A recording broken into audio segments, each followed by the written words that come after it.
Just Mining, le partenaire des professionnels et particuliers pour réussir vos investissements crypto présente Sud Radio Parlons Crypto, Thibaut Boutroux, Stéphane Moller. Et bonjour à tous, bonjour Thibaut, bienvenue sur l'antenne de Sud Radio, vous écoutez Parlons Crypto. Comment tu vas Thibaut ?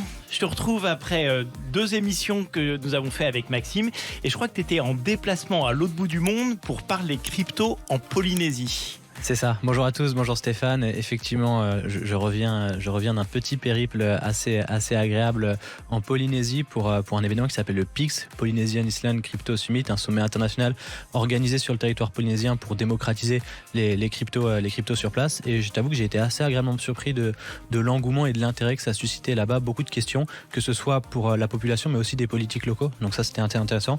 Et j'en profite pour saluer Helmut Banner, qui est l'organisateur de l'événement. Oui, écoute, je crois que l'année prochaine on ira ensemble alors. Écoute, avec plaisir. Bon retour donc sur l'antenne de Sud Radio. Thibaut, de quoi parlons-nous aujourd'hui ? Bien, aujourd'hui on va parler d'un sujet qui fait un petit peu écho à toutes les précédentes émissions. Ça fait déjà 6 mois qu'on parle de crypto sur l'antenne de Sud. On a reçu plein d'intervenants plus pertinents les uns que les autres. On a évoqué plein de sujets, plein de trames de la blockchain. Et aujourd'hui il y a une question auquel on n'a pas répondu qui est assez essentielle. C'est finalement pour quelqu'un qui nous écoute, comment je travaille dans la blockchain, comment j'intègre ce monde, est-ce qu'il y a des formations qui existent pour intégrer ce monde, est-ce que je dois forcément savoir coder, qu'est-ce que je dois faire finalement pour prendre part à cet écosystème, et c'est de ça qu'on va parler aujourd'hui. Oui, alors c'est une évidence que quand l'écosystème de la blockchain a émergé, forcément personne n'y était formé, mais maintenant que cet écosystème se développe, on peut imaginer qu'on a pour recruter besoin de gens qui sont beaucoup mieux qualifiés que les premiers intervenants sur cet écosystème. C'est ça, parce que tu as effectivement d'un côté toutes les entreprises de cet écosystème qui ont une forte croissance et qui ont besoin d'avoir des compétences qui viennent les rejoindre, mais tu as aussi toutes les entreprises traditionnelles qui sont en train de prendre le virage du Web 2 vers le Web 3, qui ont besoin aussi d'avoir des compétences en interne pour bien réussir cette transition. Donc ça fait besoin de beaucoup de compétences sur le territoire. Bon, vous avez entendu parler du Bitcoin, de l'Ethereum et de l'émergence des cryptos.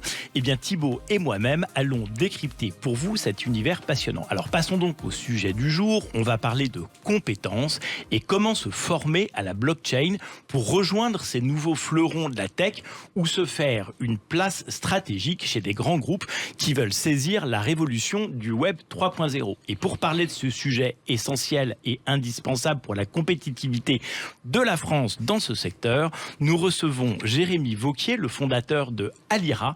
C'est une école blockchain et vous allez voir, c'est passionnant. Bonjour Jérémy. Bonjour Stéphane, bonjour Thibaut. Alors, avant de rentrer dans le vif du sujet, première question qui est un peu usuelle, traditionnelle chez nous et qui prend d'autant plus d'intérêt aujourd'hui. Est-ce que tu peux nous expliquer quel est ton propre parcours ? Ouais, bien sûr. Moi, je croise la route de Bitcoin en 2013. Quand, à l'occasion d'un cours à Sciences Po, le prof nous dit vous allez voir, ça va faire à l'industrie de la banque ce que le partage pair à pair a fait à l'industrie du disque. Et donc voilà, fast forward quelques années plus tard. Il y avait déjà des profs à Sciences Po qui étaient suffisamment visionnaires en 2013 pour décrypter l'impact qu'aurait le Bitcoin sur l'industrie. Ouais, complètement.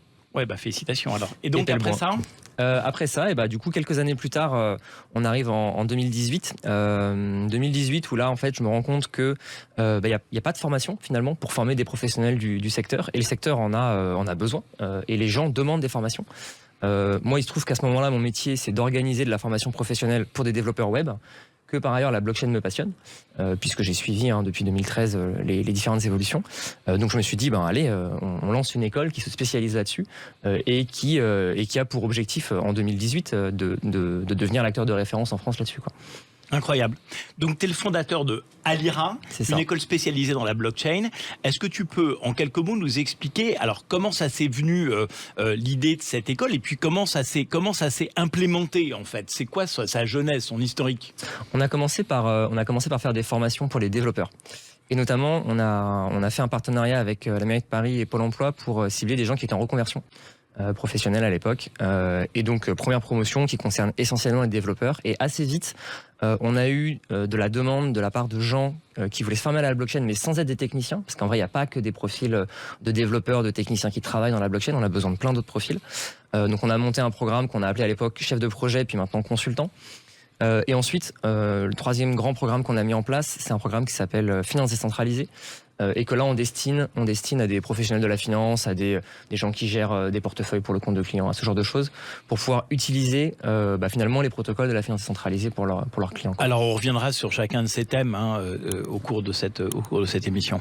Aujourd'hui, tu as des chiffres un petit peu sur le nombre de personnes qui sont formées sur Alira chaque année, peut-être depuis le début, depuis 2018? Ouais, alors en gros, aujourd'hui, en régime de croisière, on forme autour de 1000 personnes par an sur les différents programmes. Voilà. Uniquement sur du territoire francophone, ça va un petit peu plus loin? Sur la francophonie uniquement. On a des gens qui suivent les cours qui sont en Guyane, qui sont au Canada, qui sont en Suisse, en Belgique, en Afrique du Nord, au Vietnam. Il y a des francophones au Vietnam, aux Émirats Arabes Unis, devinez pourquoi. Et en France, évidemment. Ça dispense un diplôme d'État? Alors, ce que ça dispense, c'est on prépare une certification qui est généraliste sur l'innovation et qui est enregistrée à un truc qui s'appelle le répertoire spécifique de France Compétences, donc qui est reconnu par l'État et qui est non spécifique à la blockchain, qui est plutôt généraliste sur l'innovation, qui s'appelle Cameo. On a déposé il y a maintenant 1 mois et demi, on attend la réponse avec impatience de la part de France Compétences.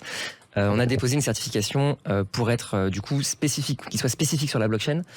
Et on espère que du coup France Compétences saisira l'occasion de reconnaître les compétences de cet écosystème qui est quand même très particulier. Et c'est quoi la durée du cycle de formation pour se former sur un des modules de la blockchain chez vous? Alors toutes les formations chez nous font 12 semaines. Donc on prend des gens qui sont des professionnels de l'écosystème, enfin qui sont des professionnels, pas de l'écosystème encore, qui vont le devenir ensuite, mais qui sont des professionnels de manière globale, qui ont en général 25, 30, 35, 40 ans. Donc qui sont des gens qui sont plus des novices dans leur parcours, dans leur carrière. Et on va les former donc en 12 semaines. Les développeurs par exemple, qui vont être beaucoup des développeurs Web 2, à devenir des développeurs Web3, les consultants pareil, à upgrader finalement leurs skills sur la blockchain. Ouais, en fait, c'est donc, on va y revenir, mais de la formation continue. Et donc l'idée, c'est qu'est-ce qu'il faut avoir comme compétences antérieures avant de rentrer dans l'école? Sur les développeurs, ce qu'on sait pas faire, on a essayé très fort pourtant, mais vraiment on n'y arrive pas. Ce qu'on sait pas faire, c'est former un développeur from scratch en 12 semaines, un développeur blockchain from scratch en 12 semaines.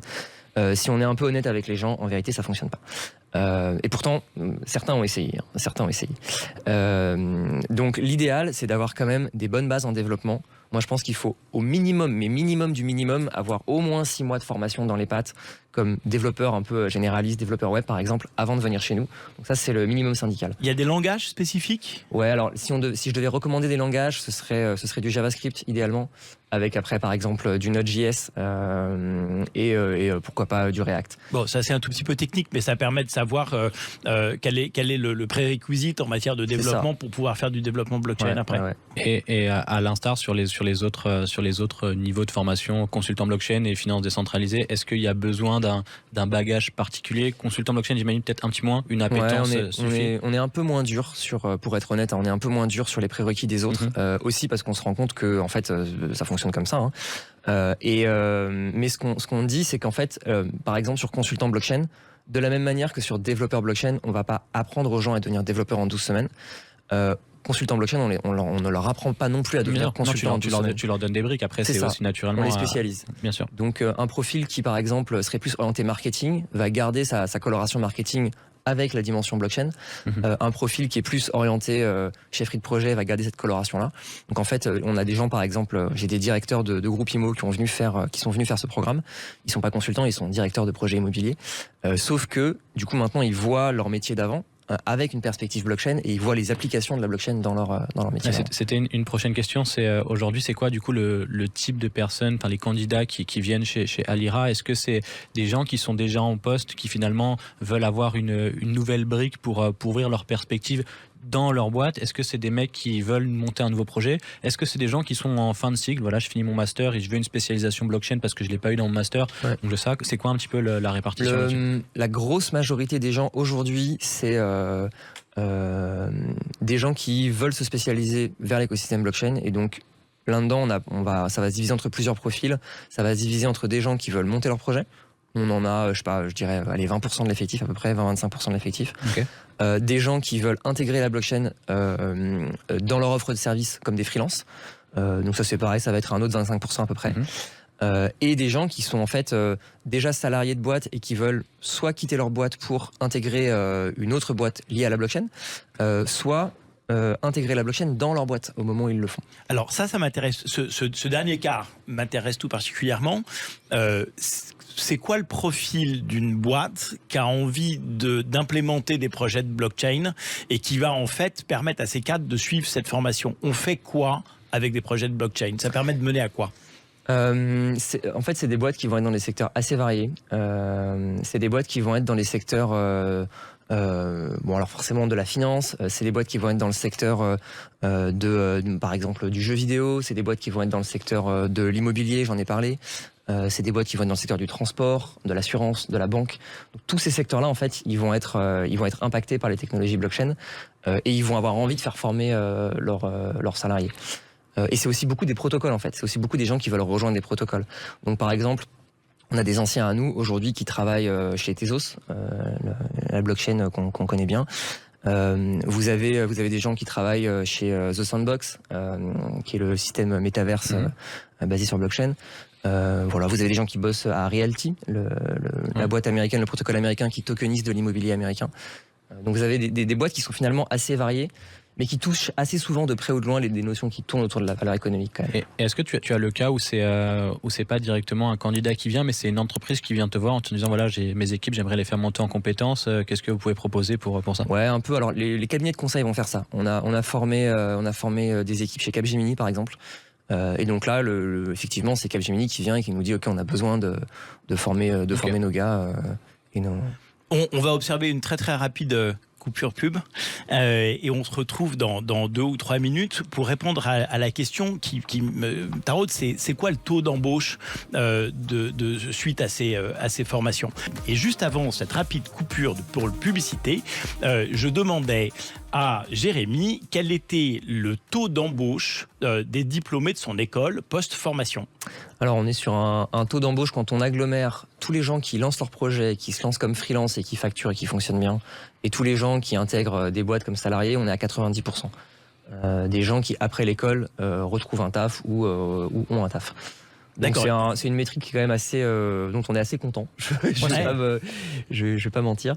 Et puis après il y a toujours des gens qui pour plein de raisons, ont d'autres projets dans leur vie et font qu'en fait, ils vont faire autre chose, quoi. Alors, moi, je voudrais qu'on revienne en 2 minutes, parce que moi, c'est ça qui me passionne sur les thématiques qu'on aborde dans cette école. Et tu disais tout à l'heure, finalement, il y a des gens qui travaillent chez Sandbox, il y a des gens qui travaillent chez Realty, etc. Donc, on a reçu certains de ces chefs d'entreprise ici sur le plateau de Parlons Crypto. Donc, en fait, ce qui est intéressant, c'est que vous formez à l'univers des métaverses, à l'univers des NFT, à l'univers de la traçabilité, à l'univers globalement de chacun de ces produits. Donc, et puis au travers de projets qui sont la finance décentralisée, des chefs de projet. Donc en fait, de façon très concrète, moi j'ai une entreprise, j'ai envie de l'installer et d'avoir une boutique dans les métaverses. C'est quoi les différents modules de formation dont je vais bénéficier pour pouvoir, grand thème de formation, dont je vais bénéficier pour pouvoir aller mettre mon entreprise dans les métaverses? Tu vas me former comment? C'est une super question. D'autant que je précise d'emblée qu'on ne forme pas spécifiquement au métaverse. Ouais. Là où on va intervenir, c'est effectivement des entreprises qui vont... donc je prenais là sur l'exemple de The Sandbox par exemple, c'est des boîtes qui finissent par bosser dans ce secteur-là, mais qui en fait vont utiliser les technologies blockchain, et nous c'est vraiment à ça qu'on forme.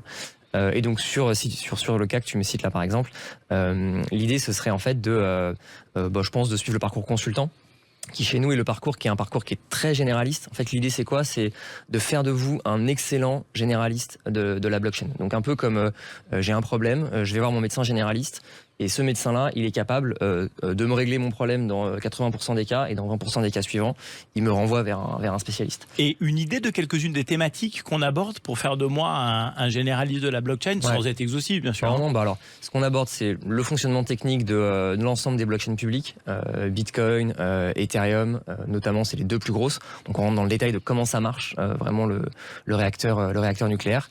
Et après, on va décliner par secteur, donc les impacts sur le secteur de la santé, les impacts sur le secteur de l'immobilier, j'en parlais tout à l'heure, sur les NFT, sur la finance décentralisée. En fait, on fait vraiment un tour d'horizon de tout ce qui se passe dans l'écosystème. On regarde aussi, parce que c'est des consultants et c'est important, les enjeux réglementaires, gouvernance. Et du coup, les intervenants qui viennent délivrer ces cours, c'est aussi des acteurs crypto qui viennent partager un petit peu leur expérience, ce qui vulgarise beaucoup plus aussi les usages concrets de ce qu'on peut faire. Ouais, c'est exactement ça. En fait, les programmes, on les a montés avec les gens qui bossent dans l'écosystème en ce moment, voire les gens qui développent les protocoles. Donc je sais pas, genre sur finance centralisée par exemple, on a bossé avec Mark Zeller. Et donc tous nos programmes, on les a conçus comme ça. On les a conçus avec des gens qui sont dans l'écosystème et qui le font avancer, quoi. C'est absolument passionnant. Moi, je crois que je vais aller m'inscrire à l'école. et du coup, d'autant plus que je crois que la formation est éligible avec les CPF, c'est-à-dire que si tu es actuellement en poste dans une entreprise et que tu veux ouvrir une dimension blockchain à ton profil, tu peux te le faire financer du coup par le module CPF, c'est ça ? Ouais, c'est ça. Ouais. Effectivement, en fait, comme on prépare à cette certification professionnelle, on est effectivement éligible au financement CPF. Et donc ça, à mon avis, je le dis un peu en blaguant, mais je pense que c'est probablement l'utilisation la plus rentable possible de votre fonds CPF. Et promis, on vous appellera pas de nous-mêmes en vous disant utilisez votre CPF, je sais pas quoi. Non, il faut que ce soit vous qui le fassiez. Donc, mais ça, c'est intéressant même pour les entreprises qui se posent la question d'y aller ou pas et qui savent pas forcément. Ils peuvent envoyer une personne de chez eux sur la formation. La formation, elle est financée et ça permet d'ouvrir un petit peu plus les possibilités, les opportunités. Donc ça, c'est super cool. Oui, parce que ce qu'on dit nous sans arrêt, c'est que, et là on touche vraiment du doigt et ça devient très très concret, c'est-à-dire que cet univers de la blockchain, il va changer le monde, et c'est vraiment la thématique de cette émission, au même titre que le web a changé le monde quand c'est arrivé il y a 25 ans, vous n'étiez pas nés les gars, donc là c'est une révolution qui va probablement prendre la même ampleur que celle de l'arrivée du web il y a 25 ans. Donc aujourd'hui il y a plein d'écoles pour former au web, elles sont, ça y est, si j'ai bien compris, maintenant passer de mode, faut passer à l'école d'après les gars, ou en tout cas prolonger. Et en fait, ce qui est absolument passionnant, c'est que ça s'applique dans des dizaines de domaines. C'est-à-dire que, encore une fois, je veux créer des ordonnances et aller les mettre dans la blockchain sous la forme de NFT. Il faut que j'ai des chefs de projet qui soient capables de m'aider à concevoir ce projet. J'ai envie de faire de la traçabilité alimentaire et que toute la chaîne de traçabilité de mes produits, pour éviter qu'il y ait de la salmonelle et savoir où est-ce qu'elle a été distribuée, confère les expériences précédentes, ce serait beaucoup plus facile si tout ça était dans la blockchain. Je crée des industries de luxe et des produits de luxe. Je veux mettre des puces RFID dans mes vêtements pour savoir par qui ils ont été vendus, comment vérifier que c'est pas des contrefaçons, etc. C'est probablement ou potentiellement un projet de blockchain. On en parlait tout à l'heure. Je veux m'implémenter dans les métaverses. C'est probablement un projet de blockchain. Et on peut comme ça dupliquer à l'infini. C'est-à-dire qu'en fait, on s'aperçoit que toutes les entreprises, en particulier dans le secteur tertiaire, mais pas que, sont potentiellement éligibles à aller faire former des gens dans ton école. Ça concerne énormément de monde. Tu parlais là de l'industrie du luxe et tout ça. Lacoste est en train de débarquer dans l'univers des NFT. Et bon, désolé de le dire à nouveau, mais on a des anciens qui sont aussi qui participent à ce projet, entre autres. Donc on en est assez content. Mais ouais, c'est très clairement ça brasse un très grand nombre. Ton exemple montre la pluralité, c'est-à-dire que tu as des mecs qui sortent de Alira qui vont aller bosser dans un protocole Tezos ou Ether, et t'en as d'autres aussi qui vont aller bosser chez Lacoste pour leur permettre de lancer des NFT. Donc là, ça montre un petit peu toute la possibilité et tout le champ qui existe sur les débouchés d'une formation comme celle-ci, quoi. Ouais, c'est clair. Absolument passionnant. C'est quoi les étapes d'après ? C'est-à-dire, s'il fallait rajouter des modules, vous auriez envie d'aller vers quoi ? Alors, on est en train de réfléchir à des nouveaux modules. Alors, c'est pas en prod tout ça, donc je parle sous couvert qu'on réussisse à le faire et tout ça, mais ce à quoi on réfléchit, c'est d'avoir des modules de spécialité. D'un côté, notamment sur des sujets vraiment plus spécifiques, soit pour nos anciens, soit pour des gens qui ont déjà des connaissances. Par exemple, un module comment lancer son token. On est en train d'y réfléchir. Des modules de spécialité sur les NFT pour les développeurs. Des modules plus centrés sur la token economics. On sait que quand on crée un projet blockchain, en fait, un projet blockchain, c'est beaucoup. La question qu'on se pose souvent, c'est comment est-ce qu'on fait pour que les gens collaborent bien entre eux. Et pour répondre à cette question, il faut créer un modèle d'incitatif qui soit vertueux, en fait. Et donc ça, c'est une discipline nouvelle qui s'appelle la token economics, à laquelle du coup on a très envie de former aussi. Ouais, vrai sujet, parce qu'en plus il y a très peu de gens qui savent bien faire des tokenomics et qui savent bien en analyser aussi. Donc Alors ça, j'ai besoin qu'on le définisse. C'est quoi? C'est la façon dont on va répartir la richesse créée par l'entreprise, la Token Economics? Ouais, c'est en fait quand tu crées ton projet blockchain, quand tu crées par exemple un token, c'est comment est-ce que finalement ce token il va être distribué, dans quelle quantité, à qui, pourquoi, quand. En fonction de quelles actions qui sont faites par les uns et par les autres, qu'est-ce que ce token il permet de faire dans ton écosystème, à quelle vitesse est-ce qu'il est brûlé par exemple, à quelle vitesse est-ce qu'il est minté. Tous ces paramètres-là, finalement, ils vont définir ce que le projet fait.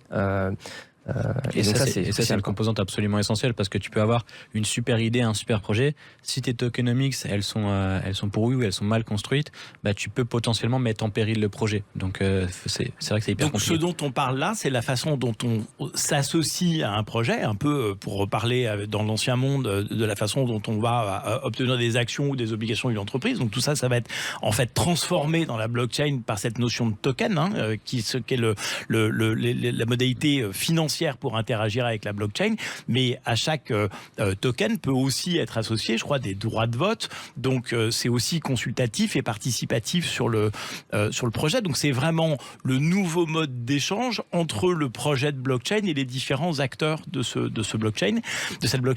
Et ce qui est très intéressant là aussi, on en a déjà parlé plusieurs fois, c'est qu'il y a une espèce d'alignement d'intérêts entre les développeurs d'un projet de blockchain et ce qu'on appelle dans la blockchain la communauté. Complètement. Et ça, c'est un truc qui me sidère. C'est-à-dire que dans le monde dans lequel on vivait jusqu'à présent, on parlait de clients. Aujourd'hui, on parle de communauté.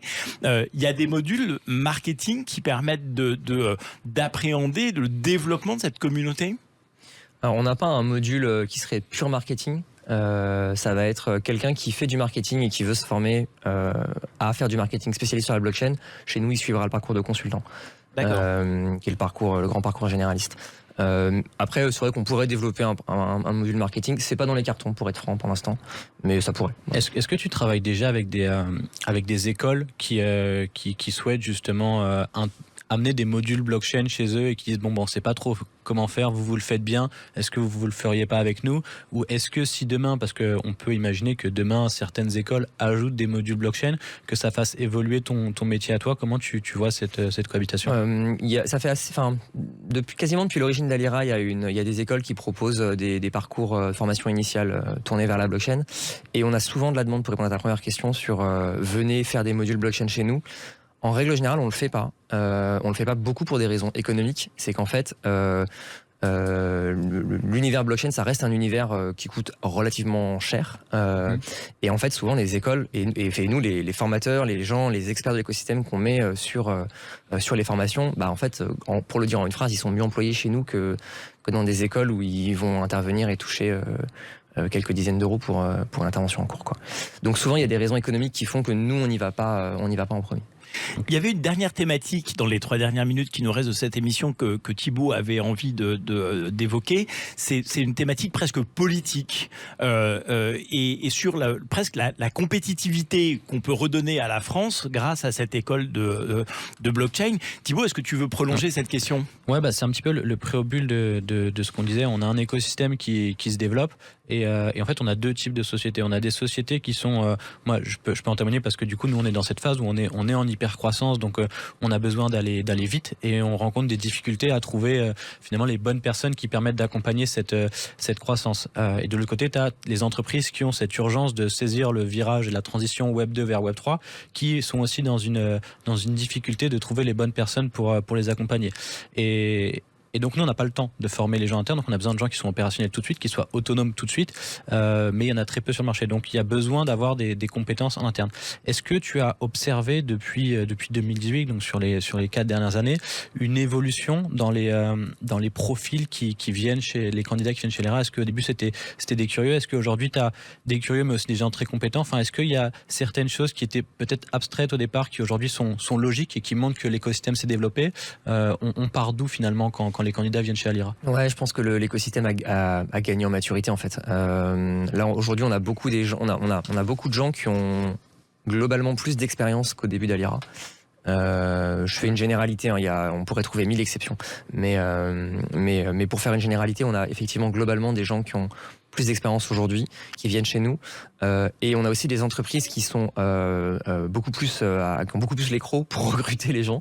On était sur un salon, la PBWS, il n'y a pas si longtemps, et vraiment on pouvait pas faire 10 mètres sans avoir des gens qui venaient nous taper sur l'épaule en disant il me faudrait un développeur, tout ça. Ouais, je pense que c'est vraiment absolument parfait comme conclusion, et ça montre l'incroyable développement de cet écosystème. Il y aurait effectivement encore beaucoup à dire, mais malheureusement on arrive au terme de l'émission. Merci beaucoup Jérémy Vauquier, donc le fondateur de Alira, cette fameuse école blockchain, d'être venu partager ton expérience avec nous sur ce plateau. J'espère qu'on aura l'occasion de prolonger ces échanges, et je me demande si je vais pas m'inscrire sur Alira comme chef de projet. Voilà, c'était Parlons Crypto sur Sud Radio. Retrouvez-nous chaque semaine à l'antenne de Sud. Ici, nous essayons de comprendre comment et pourquoi tous ces projets de crypto vont changer notre monde. En attendant, vous pouvez retrouver Parlons Crypto en podcast sur le site de Sud Radio et évidemment sur les chaînes YouTube de Sud Radio et de Parlons Crypto, chaînes auxquelles vous n'oublierez surtout pas de vous abonner. À la semaine prochaine, Thibaut. À la semaine prochaine. Avec Just Mining, le partenaire des professionnels et particuliers pour réussir vos investissements crypto.